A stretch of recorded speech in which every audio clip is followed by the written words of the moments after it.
Okay, jeg skal bevise løsningsformen for en angrebsligning, som er x er lige med minus b plus minus kvadratrod d divideret med 2a.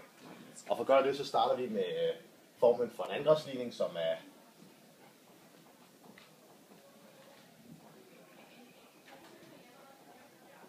og så får vi den gode idé at lægge 4a til på alle led på begge sider. Så det kommer til at se sådan her ud. Lidt større.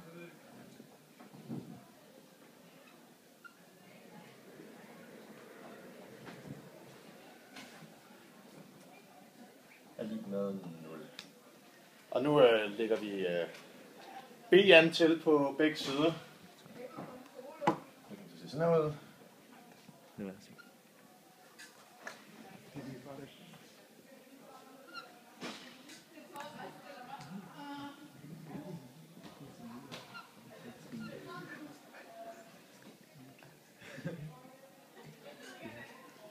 Og nu vil vi så trække 4 AC fra på begge sider.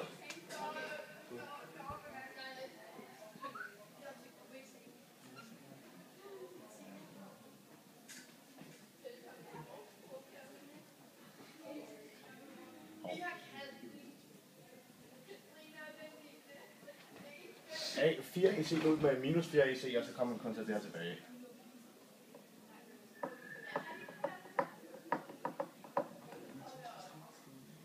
Men det på højre side, det kender vi som diskriminanten, så det omskriver vi bare til simpel D. Og det på venstre side får vi så den gode idé at omskrive som den første kvadratsætning, som er, som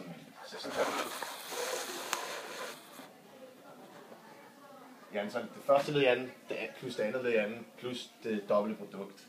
Og der, selvom det ikke umiddelbart ser ud som om man kan med den her, så kan man godt, og det første led, det giver lidt sig selv, det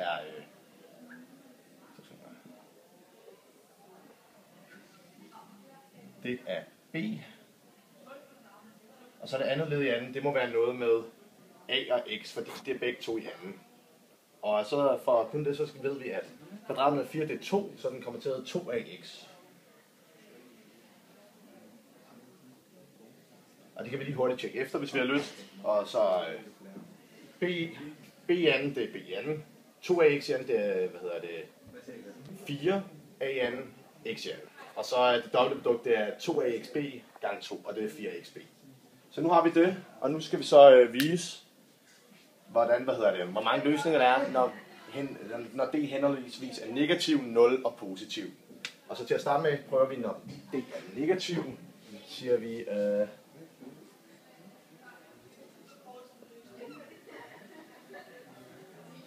lidt større. Ja, så er det.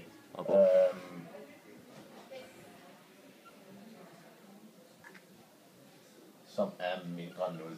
Men man kan ikke finde et tal, som er mindre end 0 i anden, fordi det vil altid blive positivt, det på venstre siden. Derfor er der til det her ingen løsninger.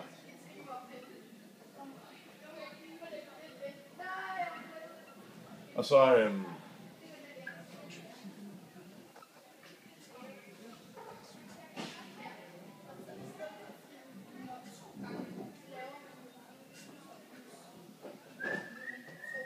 så når d er lige med 0, så kan du ophæve parentesen, fordi hvis noget inde i en parentes i anden skal give 0, så vil det inde i parentesen også give 0.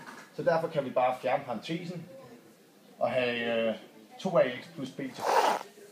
Og det så kan vi bare rykke lidt rundt på det her.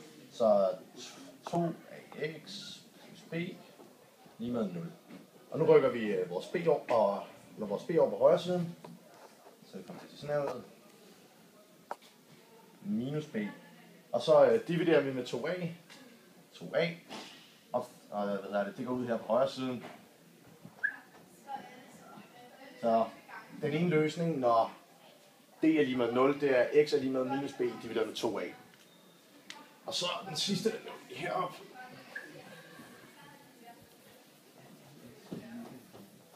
Den kommer til at se sådan her ud, hvor d er positiv.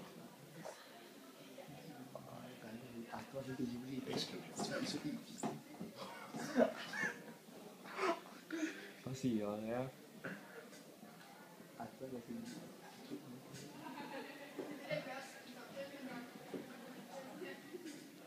Og når d er større end 0, så for,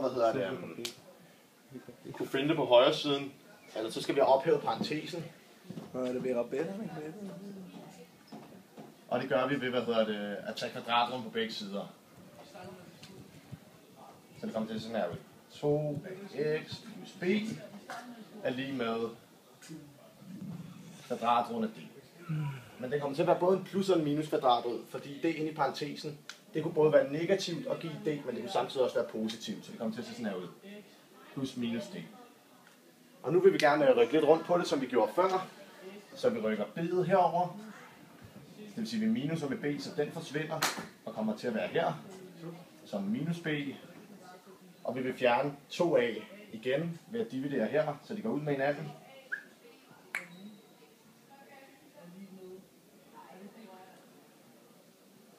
Og tilbage har vi kun, at x er lige med minus b plus minus kvadratet d divideret med 2a. Som var det, vi gerne ville finde. Og stop. Felix!